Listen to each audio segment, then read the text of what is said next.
अस्सलाम वालेकुम viewers, PRA sales tax guide की नई वीडियो में आपको खुशामदीद कहता हूँ।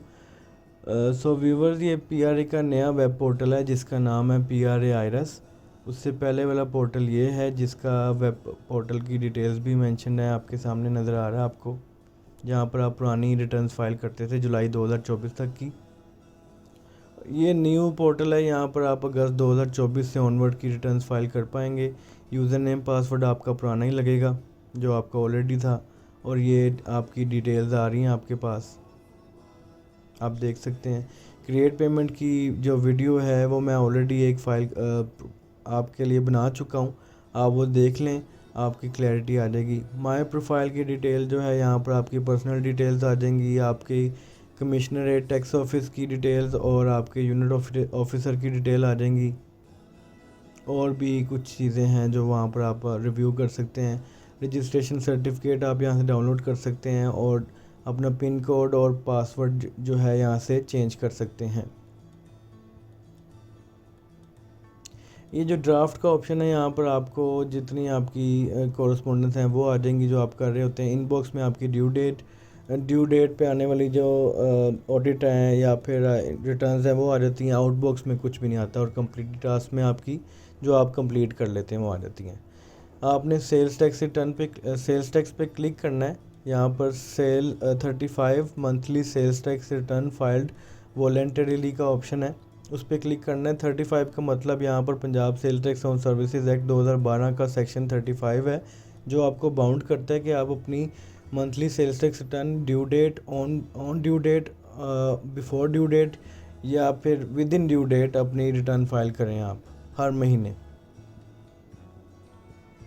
वो यहाँ पर 35 लिखा है, तो आपने परेशान नहीं होना 35 देख के ये क्यों यहाँ पर क्यों लिखा हुआ है। आपने इस पर क्लिक कर देना है। वो आपसे पीरियड मांगेगा, आपने पीरियड यहाँ पर हम अगस्त की रिटर्न फाइल कर रहे हैं तो 2025 लिखेंगे, अगस्त 2024 के लिए। जुलाई की हम क्लिक नहीं कर पाएंगे क्योंकि वो आप ऑलरेडी पुराने सिस्टम में कर चुके हैं, ये वाले में, लिहाजा आप अपनी रिटर्न 2024 अगस्त की करेंगे क्लिक। आप वहाँ पर वो सिलेक्ट करेंगे। यहाँ पर आप जुलाई की कर सकते हैं, जुलाई से ऑनवर्ड आपको नए सिस्टम में करनी पड़ेगी। ये इंटरफेस आ जाएगा आपके सामने। ये वाली साइड है क्रेडिट साइड, यहाँ पर आप जितने इनपुट लेंगे, इनपुट क्लेम करेंगे, उसकी डिटेल आएगी। ये 1 पेजर एक समरी आ जाएगी। इसी तरह सेल्स टैक्स डेबिट की डिटेल्स आएंगी, आउटपुट की, यहाँ पर आपका आउटपुट आ जाएगा, एग्जाम्प्ट सेल्स आ जाएंगी, सर्विस अगर आपने एक्सपोर्ट की होगी वो आ जाएगी, और उनका सबका टोटल आपके राइट साइड पे आ जाएगा। Output tax for the month आपके राइट साइड पे आ जाएगा इधर। पेएबल और रिफंडेबल जो अमाउंट्स हैं वो आपको यहाँ पर देखने को मिलेंगी। इसी तरह उन पेएबल या फिर रिफंडेबल अमाउंट्स का ब्रेकअप आपको यहाँ पर मिलेगा। Sales tax on services, additional tax surcharge या अदर्स की अमाउंट, एरियर्स, पेनल्टी, फ़ाइन, और उन सब का ऊपर वाली जो 4 डिस्क्रिप्शंस हैं उनका टोटल आपको टोटल अमाउंट पेएबल वाली साइड पे लिखा आ जाएगा। एनीवेज, नेक्स्ट सी में चलते हैं। नेक्स्ट सी में आपने फ़ाइल करने के लिए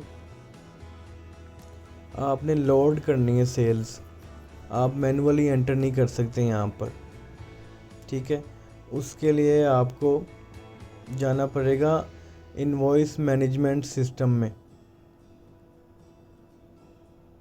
पहले आप मैनुअली ऐड कर लेते थे, अब आपको इनवॉइस मैनेजमेंट सिस्टम में जाना पड़ेगा। इसको आप रिफ़्रेश कर लीजिएगा अगर ना क्लिक हो तो। सेल्स लेजर पे क्लिक करिएगा और यहाँ पर आपने ऐड इनवॉइस फॉर पीआरए में जाना है और यहाँ पर आपने कर देना है क्लिक। और क्लिक करने के बाद आपने बायर की डिटेल्स ऐड करनी है। जो आपका बायर है, जो आपसे कोई सर्विसेज परचेज़ कर रहा है, उसमें आपको याद रहे कि आपने बायर का जो NTN नंबर है उसमें आपने डैश ऐड नहीं करना। ये देखिए मैंने डैश ऐड नहीं किया तो उधर उसने ऑटोमेटिकली कर लिया ओपन। और आपने ये बाकी सारे जो फॉर्म्स हैं या फिर टैब्स हैं उनको फिल कर लेना है। यहाँ पर आपकी प्रिंसिपल एक्टिविटी ही आपको हमेशा नज़र आएगी, आपने उसको सिलेक्ट करना है और उसका जो भी applicable tax rate of tax होगा वो आपको नज़र आएगा यहाँ पर। अगर आप रेस्टोरेंट ओनर हैं तो आपको 5% भी शो होगा, क्योंकि उनके ऊपर 5% भी एप्लीकेबल है और 16% भी एप्लीकेबल है। इसी तरह इंफॉर्मेशन टेक्नोलॉजी की जो सर्विसेज प्रोवाइड करते हैं उनका 5% टैक्स होता है, लिहाजा उनका 5% ही यहाँ पर नज़र आएगा। इसी तरह अगर टेलीकम्युनिकेशन सर्विसेज प्रोवाइड करते हैं with in the territory of Punjab तो यहाँ पर 19.5% लिखा आएगा। एनीवेज, आप यहाँ पर नीचे आएंगे वैल्यू ऑफ सेल्स में एक्सक्लूडिंग सेल्स टैक्स या फिर क्वांटिटी में। तो जैसे ही आप वहाँ पर अपनी अमाउंट ऐड करेंगे ना, जैसे मैं अमाउंट ऐड कर रहा हूँ तो वो ऑटोमेटिकली सेल्स टैक्स की अमाउंट निकाल देगा। आप इसको सेव करेंगे, सेव करने के बाद यहाँ पर नीचे वो ऑटोमेटिकली ड्रॉप डाउन हो जाएगी। आप वापस आएंगे, यहाँ से लोड पे क्लिक करेंगे। लोड करने के बाद उसी सेल को आप यहाँ से टिक करके सबमिट कर देंगे। नेक्स्ट है C, आपका सबमिट हो जाएगा। अब नेक्स्ट है C1 और C में ये फ़र्क है कि C में आप इंडिविजुअली अपनी सेल्स डिक्लेयर करते हैं, मतलब कि आप तमाम पार्टीज़ को, इन क्लाइंट्स को इंडिविजुअली यहाँ पर डिक्लेयर करते हैं ना, बताते हैं कि किस क्लाइंट की कितनी सेल्स हैं। और C1 में आप उसकी वैल्यू और उसका सेल्स टैक्स दोनों बताएंगे टोटल करके। मतलब 10 अगर क्लाइंट्स की आपने डिटेल्स एंटर की हैं तो 10 का आपने टोटल करके वैल्यू उसकी उतनी बतानी है और उस वैल्यू पे आपने 16% या जो भी आपका रेलेवेंट रेट ऑफ टैक्स होगा उतना निकाल के आपने वहाँ पर लिख देना है। तो वो आपकी जो है सेल्स टैक्स अमाउंट है वो मैच करनी चाहिए और वैल्यू ऑफ जो अमाउंट है, सेल्स वैल्यू की जो अमाउंट है वो नेक्स्ट ईयर C से मैच करनी चाहिए। आप आगे आ जाएंगे नेक्स्ट ईयर A में। ये सबमिट करने के बाद नीचे सबमिट का ऑप्शन है। नेक्स्ट ईयर A में जो आपका जो सेलर है उसने जितनी आपके अगेंस्ट सेल शो की होंगी, आप सिर्फ़ और सिर्फ यहाँ पर आके लोड करेंगे इनवॉइसेस को। आपको इनवॉइस मैनेजमेंट सिस्टम में जाकर स्पेशली कोई एंट्री नहीं करनी पड़ेगी। यहाँ पर वही एंट्री आएंगी जो आपके सेलर ने आपके अगेंस्ट डिक्लेयर की होंगी। आप लोड पे क्लिक करेंगे। यहाँ पर या तो आप उसके NTN या फिर CNIC के साथ सर्च कर सकते हैं, अदरवाइज़ आप सर्च पे ही क्लिक करें तो ये ड्रॉप डाउन होके नीचे आ जाएंगी।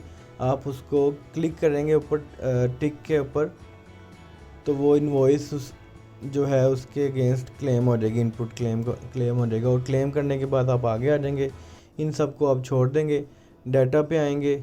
डाटा पे आने के बाद कैलकुलेट पे क्लिक करेंगे। कैलकुलेट पे क्लिक करने के बाद वो सिस्टम ऑटोमेटिकली ना आपका पेएबल बना देगा, जो भी अमाउंट पेएबल बनती होगी ना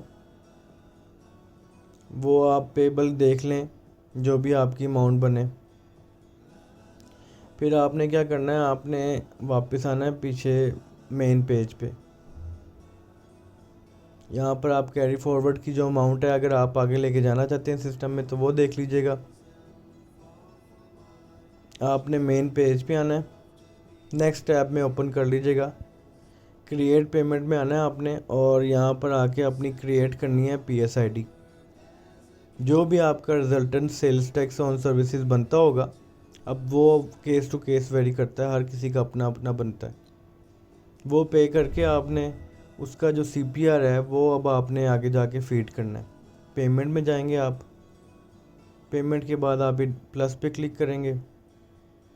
यहाँ पर आप CPR name, CPR number, amount code या फिर पेड अमाउंट लिख के रेलेवेंट CPR यहाँ से फेच करके फीड कर सकते हैं। फीड करने के बाद आप डाटा पे दोबारा आएंगे, कैलकुलेट प्रेस करेंगे, सेव क्लिक करेंगे ताकि कोरस्पोंडेंस सेव हो जाए आपकी। ये सेव करना आपके लिए अच्छा है ताकि इन केस अगर कोई मसला हो जाए तो आपके पास आपकी जो कोरस्पोंडेंस है लेटेस्ट सेव हो, आप सबमिट कर देंगे, वो आपकी रिटर्न फाइल हो जाएगी। अगर तो आपने रिटर्न फाइल कर दी है, सबमिट कर दी, तो कंप्लीटेड टास्क में आएगी, अदरवाइज ड्राफ्ट में आएगी।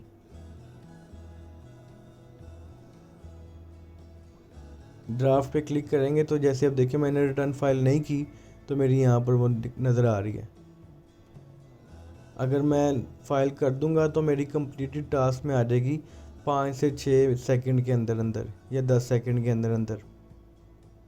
उसका आप प्रिंट निकालें, उसको आप सेव करें, वो जो भी आप करना चाहें उसको कर सकते हैं, लेकिन उसमें चेंजेस नहीं कर सकते। चेंजेस आप ड्राफ्ट वाली जो रिटर्न होगी उसमें कर सकते हैं।